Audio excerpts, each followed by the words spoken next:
Olá, pessoal, muito bem. Hoje nós iremos falar um pouquinho, nós iremos discutir um pouquinho sobre o panorama do ensino de língua portuguesa hoje. Discutindo sobre essa questão, nós iremos dividir essa nossa videoaula em dois momentos, em dois grandes momentos, que serão os seguintes. No primeiro momento, eu irei conversar com vocês um pouco sobre quais são os principais problemas, as principais dificuldades, os principais desafios que as escolas encontram hoje no ensino de língua portuguesa, né? Então, sejam as escolas relativamente à sua infraestrutura, a metodologia empregada pelos professores, ainda existem muitos problemas no ensino de língua portuguesa. Nesse momento, eu não quero falar muito sobre os problemas que são de ordem geral, que são de ordem escolar, que são problemas de infraestrutura. Eu quero falar sobre aquilo que se refere principalmente às questões do trabalho do professor em sala de aula. Claro que em muitos momentos eu vou precisar de puxar isso para uma questão mais contextual, mas eu vou falar principalmente sobre o trabalho do professor, que é o que nos interessa aqui, é o nosso trabalho em sala de aula, né? Embora a gente reconheça que existam todas as dificuldades possíveis nesse trabalho, relacionadas a mil fatores. Mas então o primeiro momento vai ser para que a gente possa discutir esses problemas presentes nas aulas de língua portuguesa.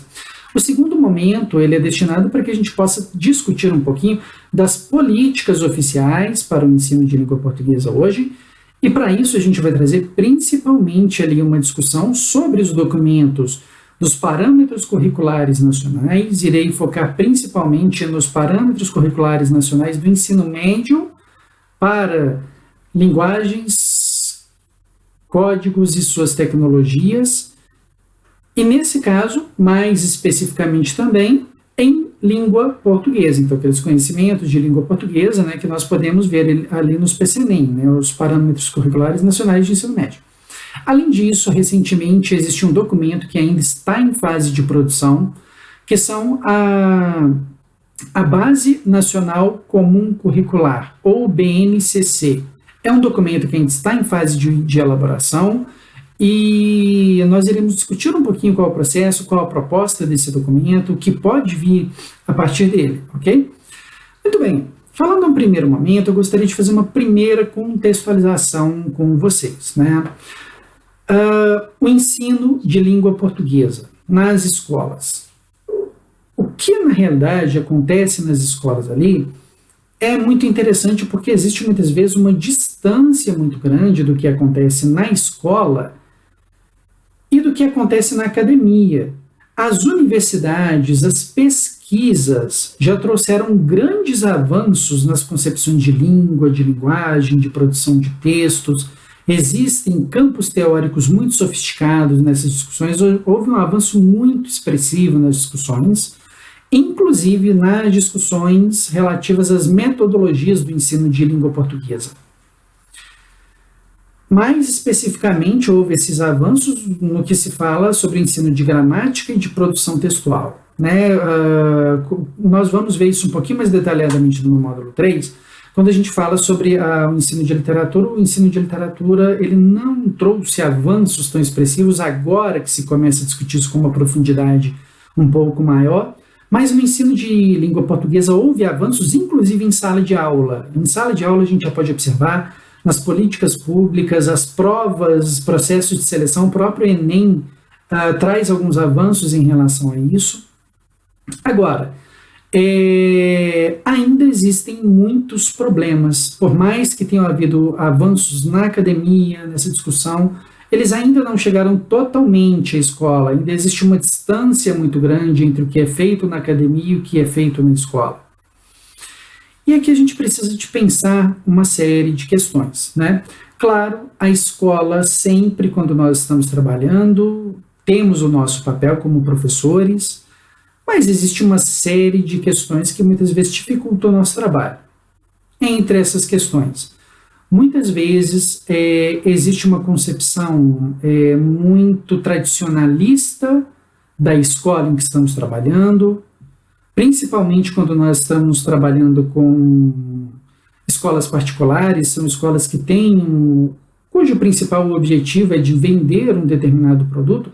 Então, são escolas que estão preocupadas, sobretudo, com o vestibular, com o Enem, que pode permitir o acesso, o ingresso a universidades, e tem uma visão equivocada, inclusive, de que o ensino de determinadas categorias, de determinadas concepções mais tradicionalistas, é que proporcionaria isso. Então, nesse sentido, muitas vezes existe uma pressão da sociedade, uma pressão da escola, uma pressão dos próprios pais dos alunos, para que a gente acabe trabalhando por uma perspectiva mais tradicional. Mas é claro que a gente não pode ficar refém dos vestibulares, a gente não pode ficar refém, inclusive, de livros didáticos que ainda muitas vezes não têm tido tantos avanços também. Existem bons livros didáticos, mas nem sempre esses livros acompanham, nem sempre o livro que as escolas onde nós estamos adotam, né? Esses livros eles têm esse avanço realmente nessas discussões, então nós não podemos ficar reféns. Mas apesar dessa consciência, o que se observa nas escolas não é isso. Alguns fatores que nós podemos destacar que hoje são muito prejudiciais nas escolas. Apesar de toda a discussão, apesar de uma série de políticas, apesar de, no Enem, por exemplo, ou em vestibulares, a não ser alguns vestibulares muito tradicionalistas, disso não ser cobrado mais, mas a escola muitas vezes ainda trabalha simplesmente uma questão de nomenclaturas gramaticais e dá uma centralidade para o trabalho nisso. Então, a escola muitas vezes ela trabalha o ensino das classes de palavras, a identificação dos substantivos, do substantivo abstrato, dos modos verbais. Mas qual o problema? Isso quer dizer que a escola não deve trabalhar a gramática? Quer dizer que a escola deve se retirar desse papel de trabalhar? A gramática seria prejudicial? Claro que não. Mas o grande problema é que as escolas, quando elas colocam o ensino da gramática e dessas nomenclaturas como uma finalidade em si mesma, ou seja, o fato de o aluno reconhecer que uma palavra é um substantivo, é um verbo, é um pronome, aí já terminou o objetivo de ensino. Quer dizer, não é um ensino contextualizado. Muitas vezes esse ensino é feito por meio de memorizações mecânicas, o aluno deve simplesmente memorizar, ele não reflete sobre aquilo e ele faz aquilo em frases, em fragmentos soltos, em fragmentos descontextualizados, em fragmentos, muitas vezes, em muitas gramáticas nós observamos isso, retirados de textos muito antigos que não condizem com o uso desses alunos. Então isso torna uma gramática que não faz sentido, ou seja, o principal objetivo da escola deve ser trabalhar com um ensino que seja significativo, ou seja, a partir do qual o aluno consiga produzir sentido. Isso não quer dizer, em absoluto, que toda a prática de ensino tenha que prever uma atividade prática. Existem determinados conteúdos, inclusive na literatura, no nosso caso, mas em outras áreas também, filosofia, história, em várias outras áreas, que prevêem um conhecimento mais puro. Mas apesar de termos aí conhecimentos puros que não são voltados para a prática, ações, né, da praxis mesmo, é necessário que o aluno consiga produzir sentido para isso que se está falando. Ou seja, não se trata de decorar textos, de se decorar conceitos, de se decorar determinadas classificações, que muitas vezes no dia seguinte à prova o aluno não vai se lembrar. Existe uma definição muito interessante da questão do conhecimento, né, da informação e do conhecimento. Aquilo que a gente conhece, aquilo que a gente aprende, você jamais esquece novamente. Nunca esquece novamente. Aquilo que é uma informação, aquilo que você decorou, você esquece, porque não é conhecimento. Então, é um tipo de conhecimento procedural, mas é um bom exemplo disso. Quem aprende a andar de bicicleta, nunca mais esquece. Quem aprende a falar, nunca mais esquece. A não ser que você tenha uma lesão cerebral, mas isso é uma lesão, não é o fato de você esquecer, né? Quem aprende a preencher um determinado documento, nunca mais esquece. Pode, às vezes, faltar a prática, pode, às vezes, faltar uma... né, você pode, às vezes, precisar se lembrar de alguma coisa ali, mas a base disso você não vai esquecer. Se você aprende uma língua estrangeira, você não vai esquecer. Pode te faltar a prática se você fica muito tempo sem conversar. E o que acontece muitas vezes quando a gente observa o ensino por essa memorização, pelo reconhecimento de categorias gramaticais que vão ser orações subordinadas, adverbiais, seja lá qual conceito a gente for der, é que são memorizações, mas isso não tem uma aplicação no texto. Ou seja, você não observa quais efeitos de sentido isso produzir no texto, como o uso dessa categoria representa uma estratégia textual, como isso é muito mais que algo a ser decorado, é uma estratégia que o aluno possa usar numa situação real de comunicação. Então, o que acontece é que são práticas descontextualizadas. Não é que seja um problema propriamente você trabalhar com esses conceitos, com a gramática. A gramática é fundamental, né? Nós não vivemos sem a gramática. Inclusive, nós temos aí 3 conceitos de gramática. Um conceito de gramática internalizada, que é essa gramática que nós temos, que, a partir do qual nós conseguimos organizar nossas sentenças, esse nosso conhecimento inato. Uma gramática descritiva, que é aquela que descreve o funcionamento da língua, e, por último, a gramática normativa. A gramática normativa, que é essa gramática que a gente trabalha nas escolas, né, que se vê principalmente sendo trabalhada nas escolas, é uma gramática que tem também a sua função, mas o problema é quando o peso dela se torna grande demais, quando a gramática normativa fica pesada demais no ensino. Isso se deve evitar. Além disso, também, existe muitas vezes quando se pensa numa produção textual, quando se fala, às vezes até numa tentativa de se trabalhar um ensino mais contextualizado, um ensino mais voltado para a produção de texto, para a interpretação de texto, para um ensino mais aplicado, existem alguns problemas também que são as práticas de produção de textos descontextualizadas.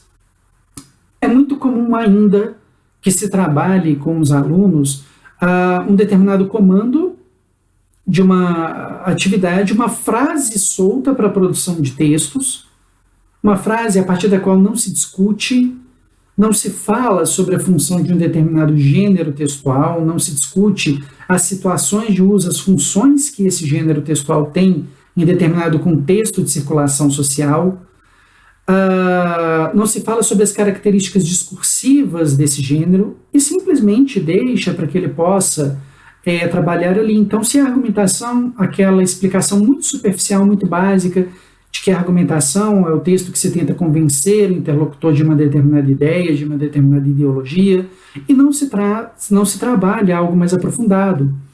E, principalmente, são textos que não são revisados, são textos que não são reescritos, são textos que não são planejados, são textos que não envolvem uma pesquisa anterior à sua elaboração. Ou seja, muitas vezes, quando se pensa sobre isso, se passa um conjunto, uma fórmula, um conjunto de regras que determinam a produção daquele texto. Então, texto tal, vamos colocar um exemplo específico, um editorial. Editorial é um gênero impessoal, escrito em primeira pessoa, que deve tratar de temas atuais. Então, se traz ali uma receitinha de bolo, mas quando o aluno se depara com um editorial que é publicado, de fato, em um jornal, em uma revista, em um site, ele vê que é diferente, ele vê que em alguns momentos existem editoriais, sim, que estão em primeira pessoa, editoriais que usam de argumentos não impessoais, mas argumentos muito subjetivos, argumentos, inclusive, emotivos, dependendo do seu objetivo, dependendo do seu propósito de comunicação. Então, na realidade, o que acontece é que, em vez de se pensar no texto em uso, no texto em circulação, no texto vivo, isso acaba trazendo uma visão de um texto ainda preso à questão da memorização, ainda preso à questão das fórmulas, ainda preso a uma reprodução mecânica do que é transmitido pelo professor. Quer dizer, então o professor ele não exerce o papel de mediador do conhecimento, mas sim de transmissor do conhecimento nesses casos. Essa prática que trabalha conhecimentos memorizados, conhecimentos que não estão realmente relacionados com o texto, com essa função dinâmica do texto relacionada à sua dimensão social, às suas várias práticas, muitas vezes tende a ser prejudicial, muitas vezes tende a levar o aluno a não conseguir produzir sentido para esses textos. E é muito interessante a gente pensar nesse aspecto. Os PCN, os Parâmetros Curriculares Nacionais, nesse ano agora de 2017, faz 18 anos da sua publicação. Então são 18 anos da publicação dos PCN. E os PCN, desde sua publicação, já combatem esse tipo de prática nas escolas. Então já existe 18 anos que existem orientações oficiais, governamentais, que combatem esse tipo de prática nas escolas, procuram uma prática mais reflexiva, uma prática mais contextualizada, mas ainda não é a realidade. Muito bem, mas exatamente qual é o trabalho que é feito pelos PCN? Contextualizando um pouquinho a sua publicação, os Parâmetros Curriculares Nacionais, eles vieram a trazer um conjunto de parâmetros, um conjunto de orientações, vamos dizer assim, para os currículos escolares. Mas existem algumas questões que a gente precisa de observar. Esses parâmetros, eles trazem, na realidade, eles não trazem uma delimitação de um conteúdo específico. Trazem simplesmente algumas diretrizes. São realmente um norteamento para a seleção de determinados conteúdos, de uma determinada concepção didático-pedagógica a ser adotada. Então, eles não determinam especificamente um conteúdo que vai ser trabalhado.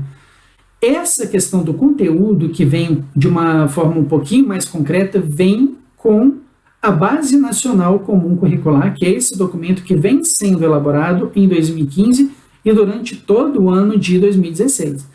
Então, elas vieram como uma forma de complementar ou de concretizar aquelas orientações presentes nos parâmetros, com alguns conteúdos delimitados ali em séries específicas, alguns conteúdos específicos. Mas o que acontece? No caso dos parâmetros curriculares, existem orientações. Então, o que nós percebemos ali é que são algumas orientações que devem nortear o trabalho do professor em sala de aula, a produção de projetos políticos pedagógicos, que são documentos produzidos pelas escolas, que vão nortear o conteúdo programático de cada uma das disciplinas, as emendas de cada uma das disciplinas. Mas existe ali uma questão básica. Esses parâmetros, eles vão trazer uma orientação tentando respeitar a diversidade cultural, social de cada uma das regiões do país. Então, respeita-se também aquela diversidade regional e local. Respeita-se os aspectos da economia local, os arranjos produtivos locais. Então, naturalmente, existe ali uma certa orientação para conteúdos que são bases, mas há uma possibilidade também de que a escola, de que o professor traga outros conteúdos, e na realidade não é uma possibilidade. É um dever, inclusive, de que a escola selecione, de que o professor selecione outros conteúdos a serem trabalhados em sala de aula. Então, nesse sentido, existe essa tentativa realmente de se articular aquilo que deveria ser, de fato, a base e deveria ser trabalhado em qualquer escola, em qualquer região do país, mas isso sempre relacionado com questões regionais, questões locais, há uma abertura nesse sentido. Agora, quais são as orientações? Quando a gente fala, no caso dos Parâmetros Curriculares Nacionais e da Base Nacional Comum Curricular, ambos se filiam a uma corrente de pensamento que é a socio-interacionista. Vocês vão ler isso num dos textos que está disponibilizado no módulo 2. Socio-interacionismo prevê a ação da linguagem, então prevê a ação da linguagem, os usos linguísticos, os usos textuais, em sociedade contextualizado em um determinado momento sócio-histórico, ou seja, um texto, um enunciado é produto de um momento sócio-histórico que é determinado por esse momento. Esse contexto, ele determina, né, essas condições de produção determinam esse momento. E aí o que passa a ganhar realmente a centralidade, que passa a ocupar a posição central do texto, do trabalho do professor em sala de aula, o que deveria passar a ocupar isso é o texto. É o texto vivo. É o texto em seus usos, é o texto realmente colocado ali nas práticas sociais. E nesse sentido, é fundamental a gente pensar a prática do ensino da gramática, ela perde aquele lugar de ser algo central e ela passa a ser vista como um conjunto de mecanismos, de ferramentas, de normas, mas que servem para a produção de texto. Então, quando nós pensamos em determinado uso de uma oração subordinada, seja lá qual for essa oração, ela é algo que tem uma determinada função dentro de um enunciado, dentro de um texto. Quando nós pensamos nesse sentido, o ensino ele passa, de acordo com os parâmetros, a ser mais contextualizado. As normas também estão presentes, né? O caráter normativo, aquilo que era chamado de certo e errado, já não se usa mais essa expressão. Já se passa a falar daquilo que é adequado e daquilo que é inadequado. Naturalmente, quando se pensa nesse sentido, você tem vários contextos de uso que são contextos orais, que são contextos escritos, você tem vários suportes de circulação de textos escritos, que são jornais, revistas, documentos públicos, sites, blogs, entre outros vários. Alguns desses você tem uma liberdade formal, uma liberdade de expressão menor, uma liberdade maior em determinados casos, e isso traz uma série de diferenças para os gêneros textuais que são publicados em cada um desses contextos. A oralidade ela passa a ser vista não mais como um espaço onde a língua é sempre informal, como aquele espaço onde a língua necessariamente ela vai ser o lugar de transgressão das normas gramaticais. Pode ser sim, existe até sim talvez a gente possa falar, já tem mudado muito isso em questão da escrita, mas talvez a gente possa falar que na oralidade existe uma liberdade maior do desvio de certas regras gramaticais, porque ela não está tão presa a essas regras gramaticais, mas existem sim muitos contextos em que é necessário o uso de uma formalidade muito grande. Uma entrevista de emprego que é muito comentada mesmo na sala de aula, mas além disso, um debate político, uma sessão pública, mesmo um momento em que você está em uma loja comprando um determinado produto, exige uma formalidade maior do que se você estiver na sua casa com sua família ou com um amigo seu. Claro que não é uma formalidade de uma sessão pública, mas é uma formalidade um pouquinho maior, porque é uma pessoa que você não tem tanto contato. Então, nesse sentido, é necessário que se veja as práticas discursivas. Isso prevê o socio-interacionismo. Quer dizer, você vai ver as práticas discursivas que estão presentes ali. E isso, o texto tem que ser observado. Claro, não é um texto isolado, por isso é socio-interacionista. É o texto onde foi publicado, qual foi o local, foi em jornal, qual jornal, qual a orientação ideológica desse jornal, um jornal mais conservador, é um jornal um pouquinho mais aberto, de uma mentalidade um pouquinho mais libertária. Esse jornal é de que localidade? De Minas Gerais, de São Paulo, do Rio de Janeiro? Tudo isso acaba influenciando. Qual é o autor? Você não busca olhar com isso a intenção do autor, de modo algum. Não é a intenção do autor. Mas você busca com isso observar o papel do autor ali enquanto um sujeito ativo na produção do seu texto. Então, se a gente pega um texto que foi produzido por Drauzio Varela, por Fernando Henrique, já existe uma série de pistas sobre que nós iremos encontrar num texto como esse. Fernando Henrique, um ex-presidente do Brasil que tem orientações políticas liberais, que tem uma orientação mais voltada para uma política de mercado do que uma política social. Drauzio Varela, um médico que tem um posicionamento político de esquerda, então ele se manifesta tanto em aspectos relacionados à saúde, mas também em aspectos relacionados a uma política de esquerda, uma política social, são posturas diferentes. Então a gente já sabe muito do que nós podemos esperar quando nós olhamos cada um desses autores nesses textos, quando nós olhamos cada um dos lugares onde eles irão circular. A Base Nacional Comum Curricular, ela vem também propor uma diferente organização dos conteúdos curriculares. Ela mantém aquela centralidade no texto, então ela mantém o tempo todo um olhar voltado para o texto, mas ela vai procurar colocar alguns conteúdos de modo mais específico. Então, o Enem é um exemplo muito claro do que nós podemos ver do que está na proposta dos parâmetros curriculares nacionais. Por quê? Os parâmetros curriculares nacionais, eles trazem um conjunto de competências e habilidades que o aluno deverá desenvolver. Então, não é mais simplesmente a apreensão de conhecimentos teóricos, é mais que isso. A partir dos conhecimentos teóricos, os alunos vão desenvolver competências e habilidades. Competências e habilidades que podem ser algo não concreto, algo não pragmático, de uma aplicação imediata, mas, por exemplo, a leitura de um texto. Você não precisa, por exemplo, aprender a montar um móvel qualquer, não é? Mas a interpretação de um texto, a interpretação de um texto político, de um texto literário, de um texto filosófico. Então, nesse sentido, as competências e habilidades vão trazer questões diversas relacionadas aos usos da linguagem. Inclusive, a capacidade de persuadir, a capacidade de ter um senso crítico com determinadas informações, que são questões extremamente complexas.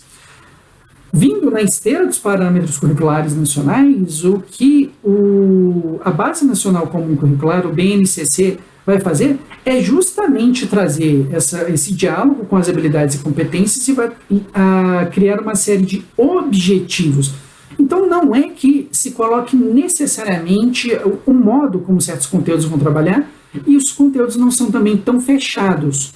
Os conteúdos, eles são colocados também por meio de objetivos. Ou seja, existe um determinado momento no conteúdo determinado para o primeiro ano que se coloca, o primeiro ano de ensino médio, que se coloca que os alunos deveriam estudar ali as literaturas indígenas de língua portuguesa. Então, quando se fala nesse caso, você tem nesse objetivo aí vários modos de se trabalhar. Você pode trabalhar esse conteúdo de literaturas indígenas no século XX, ou pode trabalhar com a literatura romântica do século XIX. Você pode selecionar os conteúdos para atingir esse objetivo, é algo mais aberto. O professor ainda tem uma autonomia muito grande, a escola tem uma autonomia.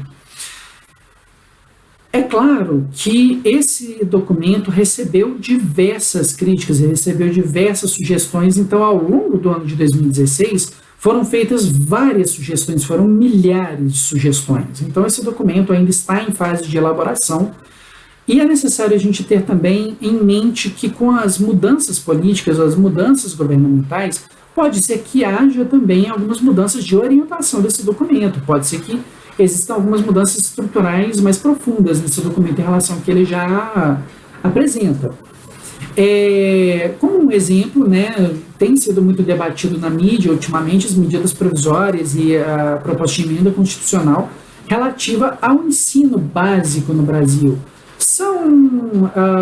Essas propostas elas têm recebido algumas críticas, essas críticas relativamente ao fato de que o ensino no Brasil ele se tornaria tecnicizante, ou seja, os alunos poderiam escolher determinadas disciplinas a partir de determinados cursos que eles estariam fazendo e poderiam abrir mão de outras disciplinas. Então, algumas disciplinas como sociologia, como filosofia, ficariam relegadas em segundo plano. A crítica que se tem feito muitas vezes é que as humanidades, aquele conhecimento, aquela formação humana ficaria em segundo plano, nessas políticas.